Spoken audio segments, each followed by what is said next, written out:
En otras obras del muro atlántico, exactamente qué obra no lo sabemos, porque, como digo, hay poca investigación, queda muy poca documentación, pero encontramos algunas escasas listas de españoles que trabajaron en algunas obras.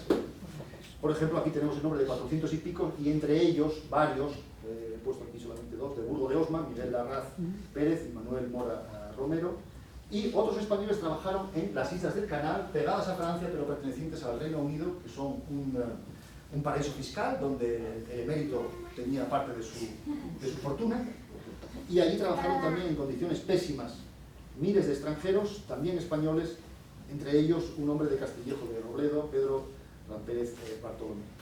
Son las islas del Canal, donde también, como digo, hubo españoles. Como decía, el trabajo forzado no está aislado de otros fenómenos de la Segunda Guerra Mundial que conocemos como la resistencia, como la deportación, como la participación en combates. Hubo trabajadores que fueron deportados por sabotear obras, por estar en la resistencia, y uno de ellos, por ejemplo, fue Vicente Borja Alguacil, que fue un soriano, del que milagrosamente se salvaron sus efectos personales, reloj, las llaves de casa, su fotografía, y que la asociación Recuerdo y Dignidad consiguió recuperar, digamos, encontrar a la familia que creo que vivía en Francia y devolver estos objetos. Y en el año 21, aquí en Soria, se organizó la exposición de los objetos, porque no fue el único que dejó objetos, sino que hubo otros españoles que también dejaron objetos y otros europeos, y un archivo alemán está buscando a las familias para devolvérselos. Y gracias a esta gente maravillosa de Recuerdo y Dignidad, pues investigaron y dieron para la familia. Y la familia dejó que aquí en Soria se mostrasen estos objetos personales. Él también trabajaba para los franceses, en este caso, no para los alemanes. Fue, por colaborar con la resistencia, fue deportado a Alemania, sobrevivió y acabó muriendo en la Trinchera, en Cataluña, en los años 50. Bien, si llega entonces al final de la Segunda Guerra Mundial, vemos aquí como la población local identifica a la organización TOC también como parte de lo que hay que retirar, de la ocupación alemana. La oficina de la TOC parece que la quemaron, como pueden ver aquí, esto oscuro. Y los españoles que quedan en Francia, pues algunos regresan, otros piden ayuda para emigrar a América, otros se quedan en Alemania. Aquí vemos, por ejemplo, un leonés que se casa con una alemana. Y estos españoles, como decía antes, lucharon por una indemnización alemana. En Alemania, en los años 90, como les dije antes, se despertó un debate sobre este tema, sobre los trabajadores forzados y la necesidad de indemnizarles. Y por entonces se pensaba, esto es un catálogo de una exposición posterior del año 2010, que en los tribunales rechazaron hasta los años 80 toda reclamación de indemnización.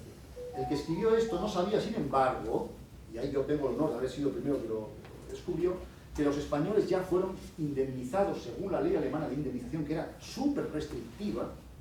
Ellos fueron a juicio, fueron hasta el Tribunal Superior alemán, era súper restrictiva, y consiguieron ser ya en los años 70 indemnizados como víctimas del nazismo. Eso es un proceso fascinante, sería muy complejo, sobre todo, no tengo tiempo para describir, pero a lo que voy.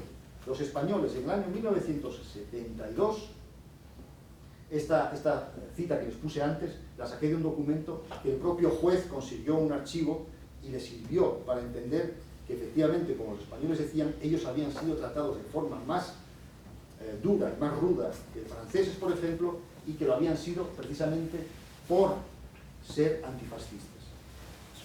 Y entonces el juez, en el año 69, sentenció que bien, que es cierto que el gobierno alemán no utilizó a los rojos españoles contra los rojos españoles una violencia colectiva, como se hizo con los judíos. Los dirigentes alemanes, sin embargo, sí vieron a los refugiados republicanos españoles como un potencial enemigo ideológico. Mientras que algunos españoles de la organización TOC gozaban de libertad de movimiento, otros vivían y trabajaban en condiciones tan inhumanas que no es errado compararlo con la situación en los campos de concentración. Desde ese día, desde esta sentencia, oficialmente Alemania reconoció a decenas de miles de trabajadores que habían trabajado para los alemanes en la Segunda Guerra Mundial como perseguidos políticos, por lo tanto víctimas del nazismo, y recibieron la misma indemnización que recibieron aquellos que estuvieron en el campo de Mauthausen y en otros campos de concentración. Sin embargo, esto no ocurrió, digamos, en un momento en que existiese un debate al respecto. Por lo tanto, ellos sí fueron indemnizados, tuvieron, digamos, una satisfacción personal, pero no hubo un reconocimiento público. Y lo hay todavía hoy día, aunque ya es demasiado tarde, porque ya no, para ellos, porque ya no queda ninguno de ellos. Después de aquello, ya la administración alemana tuvo que hacer una lista de todos los campos en los que habían estado los españoles, y cualquier español que hubiera estado en Calais, en en este campo de Calais, o en el de Cuvilly, o en el de Alderney, durante X periodo, exactamente igual que si hubiera estado en Mauthausen, recibió 150 euros por mes. Marcos. Esos son algunos de los campos, no todos, donde estuvieron los españoles en Francia. Último tema, un minuto, el de la memoria. ¿Qué queda de esto? Como digo, después de la guerra no desapareció prácticamente de la memoria colectiva europea las desgracias de la guerra, mucho menos se preocupaba un francés de lo que le había pasado a los españoles. Si no son los españoles quienes reivindican su historia, desde luego nadie lo va a hacer. Tampoco lo iba a hacer desde luego a la España Franco. Hay, sin embargo, maravillas, excepciones totales, como es, por ejemplo, este libro de Joan Dalmau, un catalán, que se quedó a vivir en las islas del Canal, como algunas decenas de compañeros, y se casaron con isleñas. Entonces ellos se preocuparon de que la gente de las islas del Canal, que estaban todo el día, fuimos ocupados por los alemanes, fuimos víctimas, de que esa sociedad local no olvidase que las verdaderas víctimas fueron ellos, porque les obligaron a trabajar los alemanes. Entonces sacó en este libro, en este librito, en el año 1956, trabajadores forzados en las islas del Canal, que es, digamos, el primer libro absolutamente que hay sobre esta temática. No específicamente sobre los españoles, pero fundamentalmente habla de los españoles. Y un colega de él, de Joan Dalmau, otro catalán, Font, se preocupó porque en la isla esta memoria de los españoles y los extranjeros en general no desapareciese. Ellos eran los únicos que se quedaron en las islas y sentían, digamos, la responsabilidad de ser ellos quienes recuperasen, luchasen por la memoria de sus compañeros, españoles, rusos, de otras nacionalidades.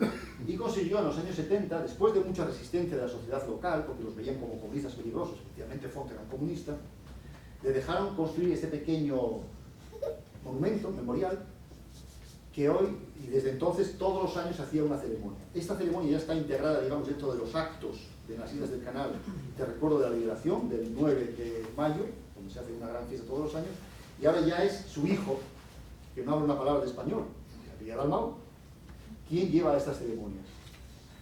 Y a estas ceremonias acuden, pues, representantes de los países de donde venían los trabajadores forzados. Aquí vemos una bandera de la Unión Soviética, que puede ser Francia, Bélgica, etc. Sí, los rusos o los bielorrusos mandan soldados. ¿Imaginan un general español en esa ceremonia honrando la memoria de los republicanos españoles? Hasta que eso no suceda, yo creo que no habrá una normalidad en eso. Por supuesto, yo le conozco especialmente, hablé con él por teléfono, con el chico, y dice que jamás pasó por aquí ningún representante español, nada más una excepción, en época de Zapatero mandaron a un cónsul o alguien que trabajaba en la embajada española, pero una excepción absoluta. Y los descendientes de aquellos españoles pues honran su memoria precisamente en ese monumento, en Jersey, todos los 9 de mayo, y ahí está plaquita a los españoles republicanos víctimas del nazismo. Y ya termino, medio minuto. Como digo, en Francia, sin embargo, las Islas del Canal, como ven, pues bien, ya forma parte, digamos, de la memoria colectiva de la isla. En Francia fue mucho más difícil y está siendo mucho más difícil porque, como digo, el tema del trabajo forzado o libre y el tema del muro atlántico están asociados allí a la colaboración. La colaboración es un tabú en Francia, cada vez menos, la sociedad ya va superando este trauma, pero para las generaciones que lo vivieron, pues fue un tema difícil de tematizar, y este libro, que es bastante reciente, dice que los restos del muro atlántico son testigos de la humillación de Francia, y estaban ahí durante mucho tiempo, pero realmente no queríamos verlos, estaban ahí, pero no lo veíamos. Pues en este contexto, digamos que recuperar la memoria de los trabajadores forzados era muy difícil, y no fue hasta los años 2000 en adelante, en parte como eco en Francia del movimiento de memoria democrática en España, que los descendientes de aquellos españoles exiliados que vivían en Francia se preocuparon por hacer actos de recuperación de la memoria de estos, no solamente de los trabajadores forzados, sino también de los resistentes, etc. Y en este contexto, pues empiezan a publicar libros en los últimos 10, 15 años. Estos son dos libros de dos descendientes de trabajadores forzados, y también en la base submarina de Burdeos, la principal, digamos, donde asociada a los trabajadores españoles, fue construida básicamente por españoles que vivían en Burdeos, pues se erigió este monolito hace unos 10 años, para la republicana, como ven, donde es un lugar de reunión donde todos los años se hacen pequeños homenajes. Y también en otras bases submarinas, como en Saint-Nazaire, grupos memorialistas de descendientes de españoles, como este, que es muy activo en Bretaña, pues se preocupan de que se pongan placas, de que se hagan actos, monolitos, etc. Y el último, pues fue hace 3 o 4 días en Lorient, en la base submarina de Lorient, donde consiguieron, la base se ve que está todavía activa y es de la Marina Francesa, consiguieron que les dejasen poner un monolito donde honrar la memoria de los españoles. Creo que ahí también falta un militar español y esperemos que algún día. Y con esto ya pongo final a la charla, que fue demasiado larga, y pasamos al turno de preguntas. Gracias.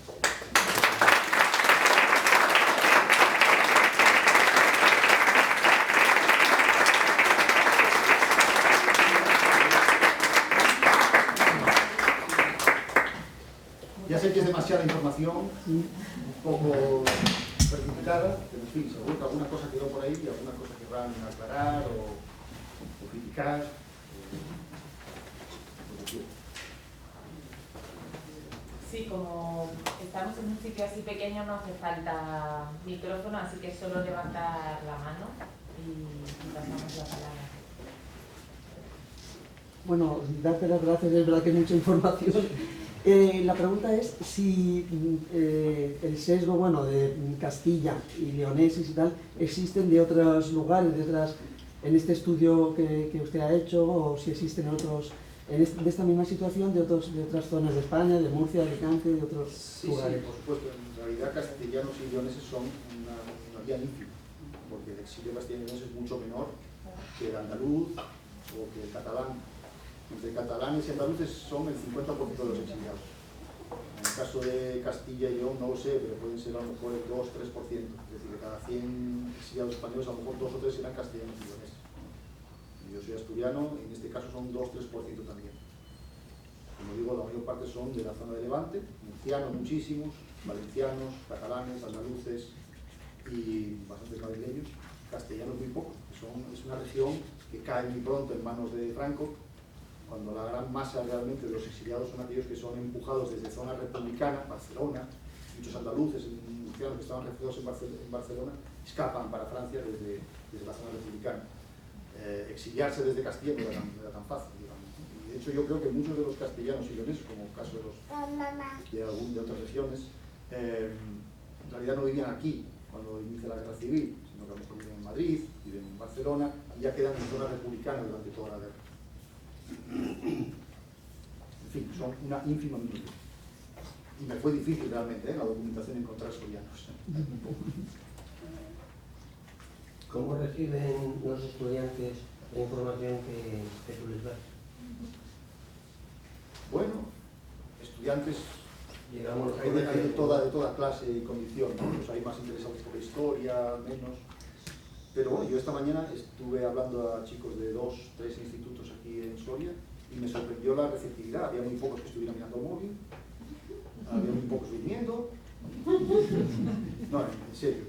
Bien, me sorprendió positivamente.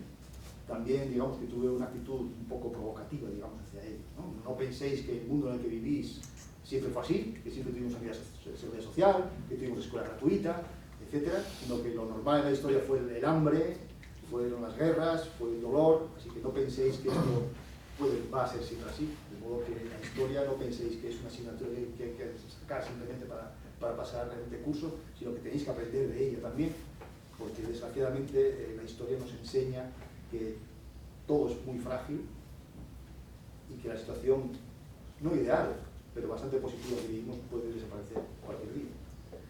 Y yo creo que eso, empecé así, y yo creo que eso les llamó bastante, les apeló. No vieron al típico profesor chiflado y les cuenta una cosa así muy aburrida, sino que les interpelé a su día a día y creo que con eso capté su atención. Pero a lo mejor no va a ser siempre así. No tengo la experiencia tampoco de hablar mucho a institutos, no tengo la suerte de ir a ciudades donde hay grupos memorialistas que están en contacto también con profesores que están también concienciados en la temática. Al contrario, yo en privado, algunos profesores me dicen que ellos intentan no tratar este tema, porque muchos chicos se muestran muy agresivos, están totalmente lobotomizados por el tema de Vox, que con Franco se vivía mejor y no lo sacas de ahí. Y ellos lo que quieren es ganarse el jornal y dejarse de problemas, y aunque en el currículum tienen que dar el franquismo, la guerra civil y tal, lo evitan, porque no quieren. Yo creo que es trágico, pero es así. O sea que mi experiencia, la de hoy, fue muy positiva. En otros casos que hablé en institutos también, pero sé que no siempre lo es. Bueno, un poco enlazando, bueno, primero enhorabuena me ha encantado la exposición, que ahora veré, o sea, la exposición que has hecho y ahora veré la exposición con otra mirada. Pero un poco enlazando con lo que comentabas, justo antes de venir aquí he estado viendo en la 2, creo que era, un programa de tertulia, y Vito Quiles ha organizado una cruzada, pero es que asusta, porque ha organizado una cruzada por las universidades andaluzas. En Granada, sí. Y pero es que ha pasado por varias, él lo llama como cruzada, ¿no?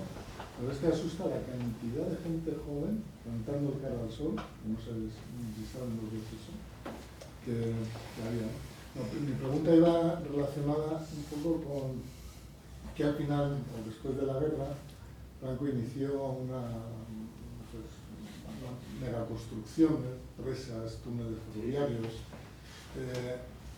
No reclamó a Alemania que le mandara personal para trabajar. Al contrario, fue Alemania quien reclamó. Alemania tenía una necesidad enorme de... Aquí trabajaron presos que estaban en campos de concentración, trabajaban en estas obras, ¿no? Como trabajadores forzados, pero no reclamó, ¿no? No, Alemania pedía trabajadores, España mandó menos trabajadores de los que Alemania pedía. En realidad España no tenía necesidad de mandar a estos españoles. Lo que pasa es que en el año 41, en junio, Alemania ataca a la Unión Soviética, parece que la guerra va a acabar en unos meses, y España quiere estar en la mesa de los vencedores. Franco, meses antes, ya dijo a Hitler que no iba a entrar en guerra, y eso puso a Hitler muy furioso, quería que dejase pasar en España, ocupar Gibraltar y cerrar el estrecho de Gibraltar. Y entonces Franco, en compensación por no haber entrado en guerra, en junio, julio envía la División Azul y cede ante la pretensión alemana de que les envíen trabajadores. Pero no tiene mucho interés Franco tampoco en enviar, y de los 100.000 trabajadores que Alemania reclama, solo van 10.000. Se trata de, digamos, mostrar ante el aliado alemán que España está dispuesta, que es muy voluntaria, etc., cuando en realidad no había querido entrar en guerra. No, España no... O sea, España no pide trabajadores de Alemania, no está Alemania tampoco para... No alemanes, sino los españoles que estaban trabajando ya en Alemania, que no lo reclamó Franco para no es que no los reclamó, porque además eran 10.000, muchos estaban en paro y fueron seleccionados también, estaban en zonas donde había muy poco trabajo, estaban en crisis, por ejemplo la zona de Huelva, muchísimos vinieron de las zonas de las minas de Río Tinto, etcétera, donde estaban en paro en aquel entonces, de las grandes ciudades de Madrid, había grandes bolsas de parados. Muchos de ellos eran antiguos combatientes del régimen franquista. No podían ser movilizados como trabajadores forzados para construir valiosos caídos, infraestructuras, etc. Pero a propósito de lo que dice aquí, nunca se pidió, sin embargo, indemnizaciones al Estado español. O sea, estamos con que los españoles reclamaron indemnizaciones a Alemania por haber sido trabajadores esclavos o forzados. Sin embargo, aquí a nadie se le pasó por la cabeza reclamar al Estado español indemnizaciones y a esas empresas. Y aquí hay una cosa que me chirría. En Alemania es el Estado alemán, que no tiene nada que ver con el nazismo, el que asume esa responsabilidad. Porque es el continuador histórico del Estado alemán nazi. Es el mismo Estado, no es otro. Vino de la luna, se implantó y luego marchó. El mismo Estado alemán se convierte en nazi y luego, porque pierde la guerra, se convierte en un Estado democrático. Pero es el mismo Estado. El Estado que tenemos hoy día en España es el mismo Estado que el Estado franquista. En este caso, sin ruptura ninguna. De hecho, el jefe del Estado es el que designó Franco fuera. Es decir, existe una continuidad histórica de ese Estado. Sin embargo, cuando el gobierno español habla de memoria democrática, parece que está hablando de otro país. No, es que los franquistas, ¿cómo que los franquistas? El Estado español, no los franquistas, el Estado español y la administración española obligó a los españoles a trabajar en obras públicas, por ejemplo. Es decir, ese mismo Estado, que es el que existe hoy día, debería también pagar indemnizaciones. Y no debería ser una cuestión del Partido Socialista o de no sé quién. Debería ser una cuestión de Estado. El Estado español debería pedir permiso por los excesos que el propio Estado español, porque Franco no era uno que pasaba por aquí, sino que era el jefe del Estado, el que pague indemnizaciones. ¿No se ha planteado? Es que extrañamente no se hace desde ese punto de vista, que en Alemania es lógico. Pues claro que el Estado alemán tiene responsabilidad, porque es el continuador histórico del Estado nazi. En España, sin embargo, nos lavamos las manos, digamos, desde ese punto de vista. Parece que fueran marcianos los franquistas. Ellos ocuparon el Estado, de acuerdo, pero era el Estado el que cometió esos actos, no 4 vándalos. Y yo creo que estamos a tiempo, digamos, a verlo de esa perspectiva. Las empresas siguen siendo las mismas. Construcciones y contratas, Huerte o como se llame, siguen existiendo. Pero para ello, claro, hace falta una movilización social muy potente. Creo que estamos justamente, si hubo un momento, digamos, de ascenso de la memoria democrática e interés social, ahora va todo en la dirección contraria. Acabarán pidiendo responsabilidades al PSOE por los crímenes de no sé dónde y a Podemos por Paracuello. ¿Qué de todo saber? Si Chiro Viltes y toda esta chusma acaban en el poder.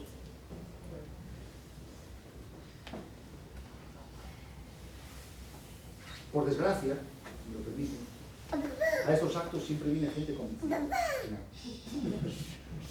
¿Cuántos de ustedes votan a Vox? ¿Cuántos de ustedes votan al PP? Se ríen. A mí lo que me gustaría sería justo lo contrario, que viniera gente de Vox, gente del PP, porque a ustedes yo no necesito convencerles de nada, de la importancia de la memoria democrática. Muchas de las cosas que les conté no las conocían, pero cosas cercanas sí que las conocían y relacionan perfectamente. Pero el votante medio de Vox, el votante medio del PP desconoce todo esto. Y desde luego el gobierno tampoco se preocupa mucho de ilustrarles a través de los medios de comunicación. Yo me veo a mí mismo hace 2 años ante la televisión esperando a que saliera un programa sobre los 100 años de la dictadura de Primo de Rivera, en octubre o septiembre del 23. Pusieron un programa sobre Lady Di. Entonces, ¿cómo quieres que la gente no conozca y, si tú no conocemos el pasado? Si tienes en tu mano televisión española, haz buenos documentales, no los pongas a las 3 de la mañana, ponlos después del telediario. Que la formación, digamos, democrática de la gente es fundamental para que la democracia no colapse. Bueno, no hay conciencia de ello. Hace 3 días pusieron un especial de las cosas franquistas. Finalmente. Ya era hora. Finalmente. A lo mejor es demasiado tarde ya. Pero bueno, esperemos que no lo sea. Por gente muy buena también, ¿no? A lo mejor en la radio como Nieves con Costina. Claro, claro. Igual en la televisión no, pero en la radio sí. En la SER. Entonces que... Sí. A veces es verdad que suele tarde. Eso es. Yo creo que deberían hacer mucho más trabajo de difusión, no solamente con charlas a gente convencida, sino eso, los medios de comunicación, la radio pública. Y sí, está cambiando un poco porque ya se está dando cuenta de que la batalla es cultural y la derecha pues tiene mucha ventaja con este Chico Viles o como se llame, con todos estos pseudo periodistas, con todas las radios que llevan mi prima las copes. Y es que es imposible oír las radios, si no coges la SER todos son copes. Radio Marina. Hemos venido a Pirinaica otra vez. Sí, estamos viviendo un avance poco a poco de la ultraderecha. Se están normalizando cosas bárbaras que hace unos años parecerían impensables, como si un presidente americano lance mierda virtualmente sobre su propia población. ¿Dónde estamos? Si somos capaces de normalizar eso, ¿hasta dónde podemos llegar? Pues ya lo olvidado estamos viendo, hasta reducir las barbaridades de las armas. ¿Qué es eso de bombardear en el Caribe a gente que va en un barco supuestamente llevando droga? ¿En base a qué ley? O sea, ya no se someten a las leyes. En Palestina tampoco. Bueno, pues llegaría que aquí tampoco. O pensamos que lo que pasa en Estados Unidos o en Colombia o en Israel nunca nos va a tocar. Nos puede tocar por fin. No soy fusilable. Llevamos para ello.